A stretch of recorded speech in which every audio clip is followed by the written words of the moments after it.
Well, we've already disassembled the front. Why don't we go ahead and disassemble the back while we're at it?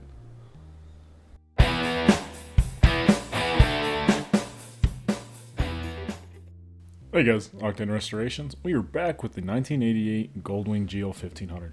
This episode, we're going to be removing some of the saddlebags, getting to that back wheel. Let's get to it. So as you see, there was a few GIS screws that I just removed underneath the trunk cover back there. And there's also some clips covering GIS screws all around, and I'm going to show that now.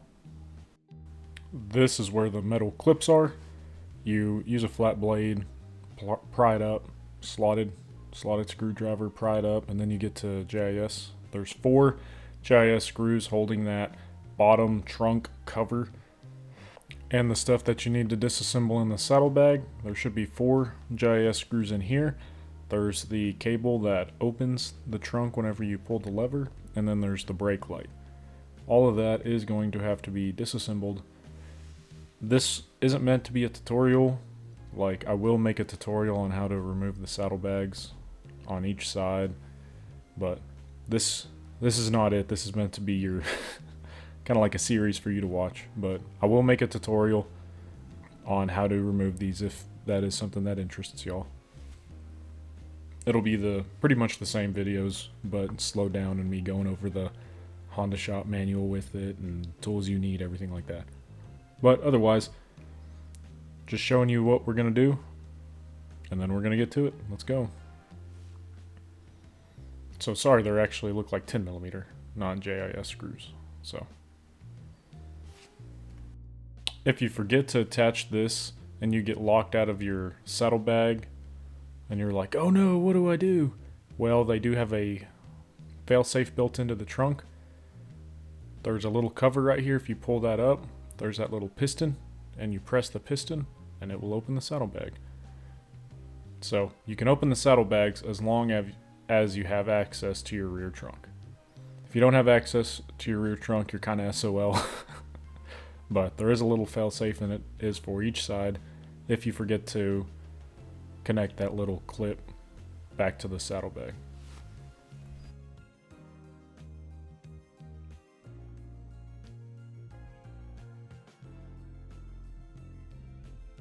I don't like to leave things hanging or being stretched out, so I'm just making a makeshift platform for it to relieve tension from all the wires and everything.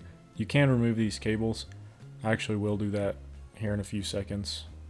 But if it's just a quick job, like a brake job or something, and you don't want to disconnect everything, just go ahead, do a makeshift platform, and it'll all be fine.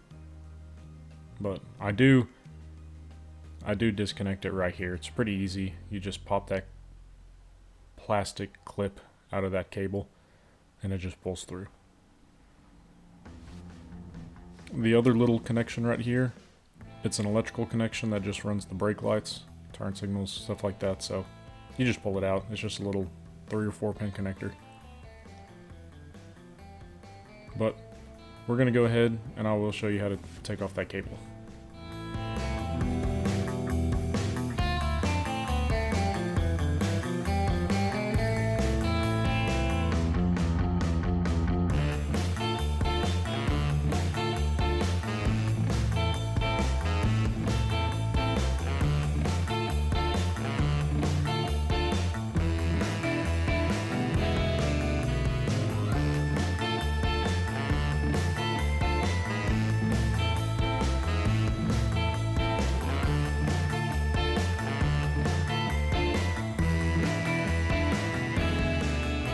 So this cable is like a throttle cable or choke cable. How it has that little stud on the end of it. That little plastic clip is held in there. So if you've ever taken a choke cable or throttle cable or anything like that off, the same process. Just got to line it up and slide it out. If you get that out, that's the easier process. There is a cable stopper holding this cable in there. So you just got to wiggle it and push it through that cable stopper. Just right there, and it comes out.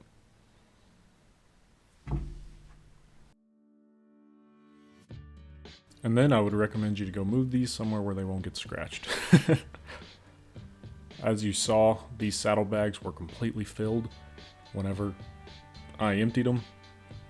So the contents of these saddlebags took up a lot of space in my shop, but I will go ahead and put these out of the way.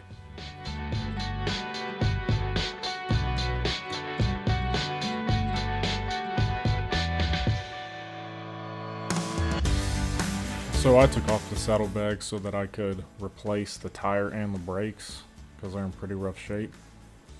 But that bolt holds it to the swing arm, and this nut I believe is a 27 or 28 millimeter. It is freaking ginormous.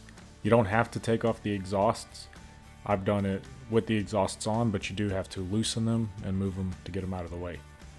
As you can also see, the shock right there, the boot's gone, and now it's leaking, so I know I mentioned it before, but we're still fighting to get that shock fixed. So same principle as the other side, but yours probably, if it's an Aspencade, anything like that, special edition, it'll have an air hose outlet. So it might be a little bit, you might not be able to remove the saddlebag completely without taking more stuff off. So we got this side exposed. I believe that's a 25 or 27 millimeter socket that you got to put on a breaker bar or impact or anything like that. But one thing you can do is you can loosen the exhaust bolts to kind of give you a little bit more wiggle room. There's one right there, and then there's two underneath this cover right here, and this cover is held on by 8 millimeters. So we're just going to go ahead, take that off real quick. The exhaust bolts, there's a little clamp right there. I believe it's a 12 or 14 millimeter, but if you just loosen both of them, you can get a little bit more wiggle room. So there's also that one right there that I had to use a wrench to get. Once you remove all those, you can kind of shake that exhaust up and down and get it out of the way a little bit, enough to get a socket on. Now before you go buy a 25 or 27 millimeter socket, it's a 28. Oh, look at that big old boy. Oof. If you can find a 6-point, I would get a 6-point because they're less likely to strip. They grab better.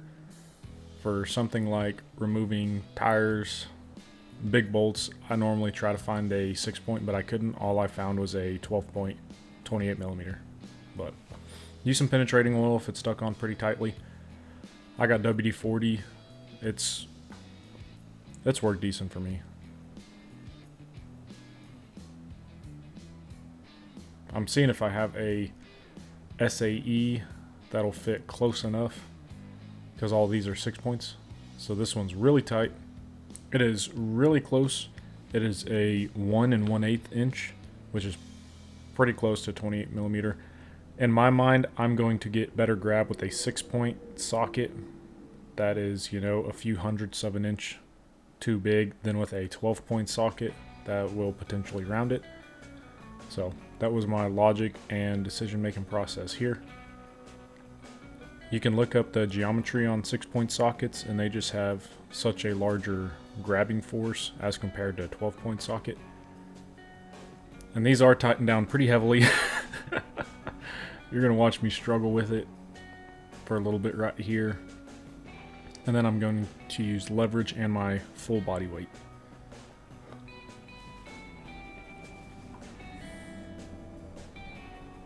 Be careful, don't do this with your motorcycle on a center stand, because you will pull it off. Especially if it's been frozen on there for a while, like this one had.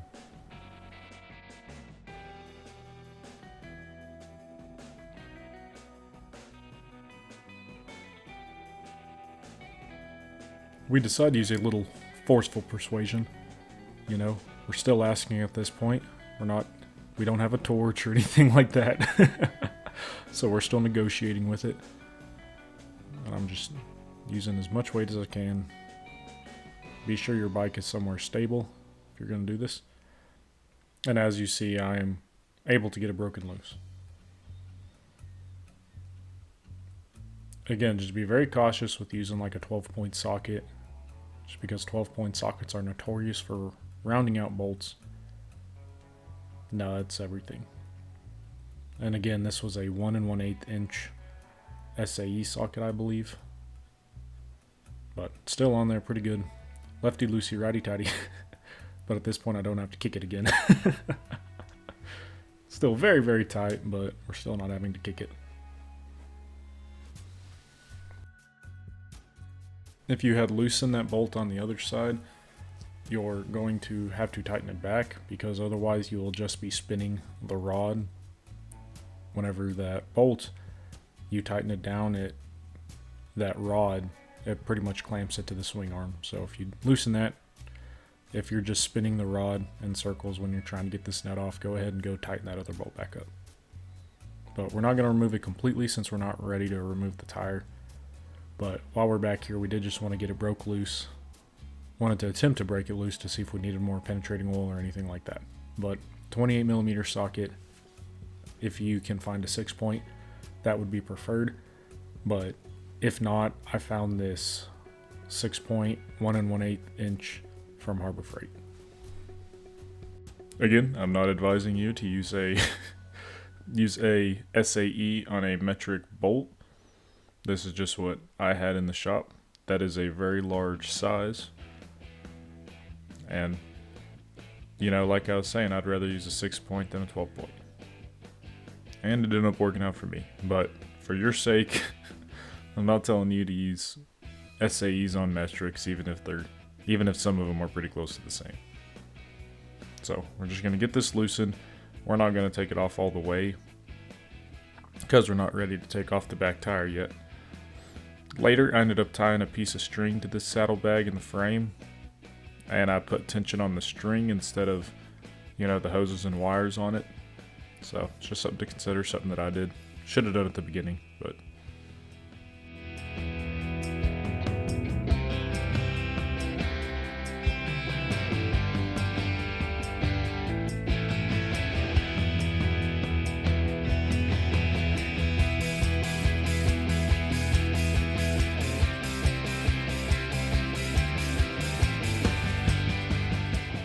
so, as you can see right here, this tire was made in the 24th week of 2009, so, which was around June 10th, June 11th, that time frame.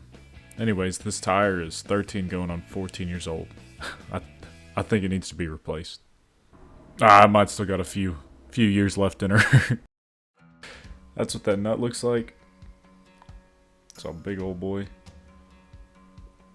But as you can see, it actually fits really well in that 1 1/8 6-point.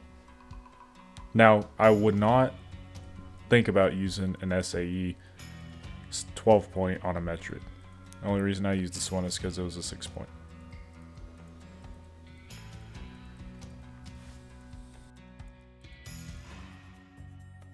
Next, we are just going to get this one loose.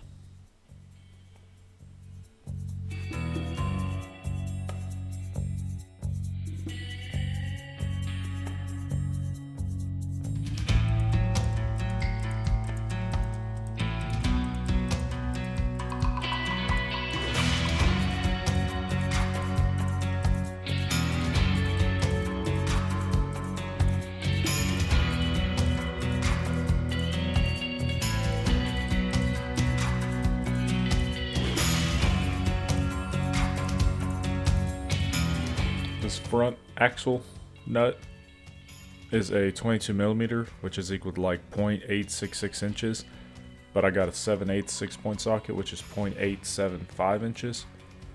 So it's, you know, literally less than a 1/10 of an inch, or 100th of an inch, sorry.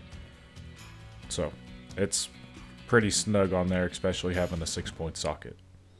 Again, I would use a 12-point socket, but in this case, it's so close that a 6-point socket grabs perfectly, and I'm comfortable with me doing that.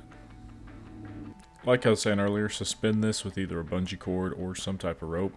I should have done it here, but I just wasn't thinking. I ended up doing it later though. But that's all I got for you this episode. This was a 1988 GL1500 Part 4, removing the saddlebags and a few other things, a few minor little things. Thanks again for watching. This is Octane Restorations. You have a good rest of your day.